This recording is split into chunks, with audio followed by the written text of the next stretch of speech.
Quería preguntarte por el rol de Estados Unidos, porque aquí lo que hemos ido sabiendo es que supuestamente hay negociaciones de Estados Unidos, lo decía John Bolton, lo decía Mike Pompeo, ¿no? Que ya tenían prácticamente convencido a las cúpulas para poder negociar una salida.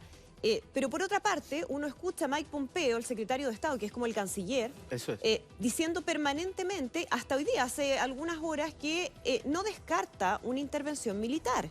Es decir, la opción armada está todavía sobre la mesa. ¿Cuánto ayuda eso a la posibilidad de alcanzar un acuerdo, a llegar a una negociación pactada?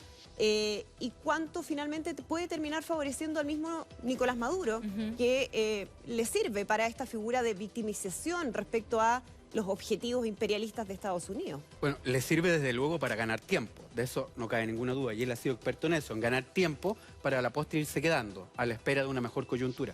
Pero por lo pronto, por supuesto que cuando habla Abrams, cuando habla Bolton, cuando habla Pompeo, lo que al final ocurre es que obstaculiza algún tipo de acuerdo, y en definitiva lo que vemos es que ya esto es mira, hay una guerra de desinformación. Y se pudieron decir muchas cosas. Estaban los rusos con un avión, que se iba a Cuba, que se iba a Europa. Toda esa cosa es guerra de información y no lo sabemos. Pero lo que es claro es que hay conversaciones, hay contactos informales, extraoficiales, entre cúpula de Fuerzas Armadas y Washington. Y esto significa de que probablemente al final el destino de Venezuela va a estar en manos de las Fuerzas Armadas y tiene razón. Cuando hablas de cúpula, hablas de generales, es decir, por ejemplo, no sé, voy a poner un cuadro, la CIA, el gobierno americano, con los agentes que sea, está conversando y tratando de cooptar generales para que, de cierta manera, tomen el control de lo que podría ser un golpe de Estado. Mira, no son solamente estos altos militares norteamericanos, sino que la cúpula política norteamericana, a través de contactos informales, está hablando con la cúpula venezolana militar de las Fuerzas Armadas, a través, insisto, de manera extraoficial. Ahora, esto parece que reivindica lo que dice Bolívar. Venezuela al final del día parece que es un regimiento. Disculpen que sea así, pero es que la verdad es que quisiera a los políticos en otra actitud. Es que ¿sabes lo que pasa? Que uno escucha tanto la palabra militar, uno escucha tanto como los generales, que esto, que lo otro, y al final uno dice, bueno, ¿y dónde está el pueblo acá?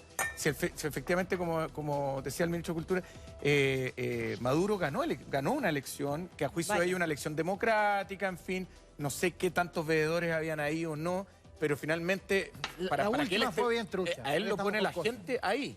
No lo ponen los militares, lo pone la gente. Entonces, ¿dónde está la voz del pueblo? Que finalmente es lo que corresponde a un país democrático, creo yo.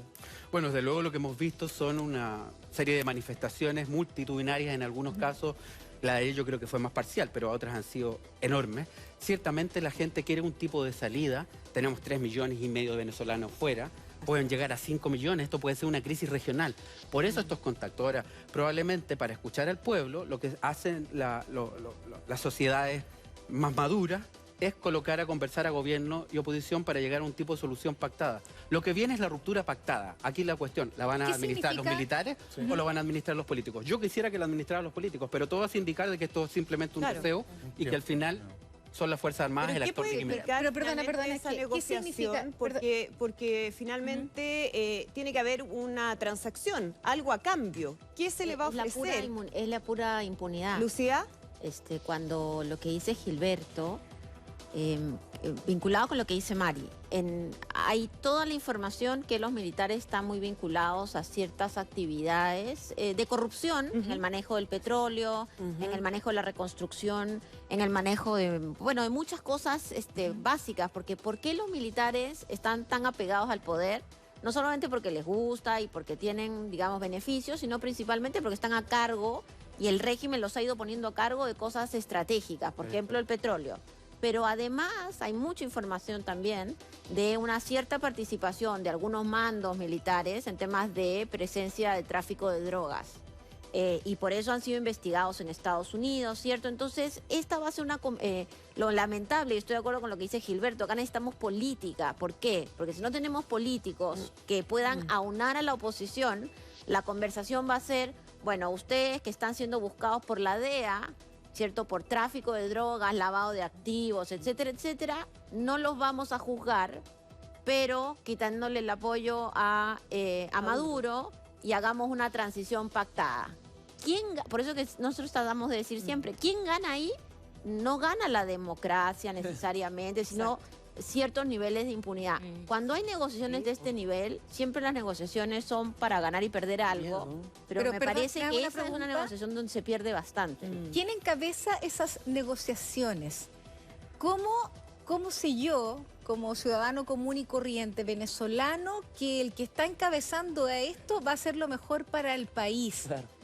¿Cómo se hace eso, Gilberto? Si tú... Después de insistirte, cuando entramos en la vía egipcia, si ustedes recordarán, Egipto es un país donde se intentaron salidas democráticas salió de una Mubarak, primavera. ¿dices tú?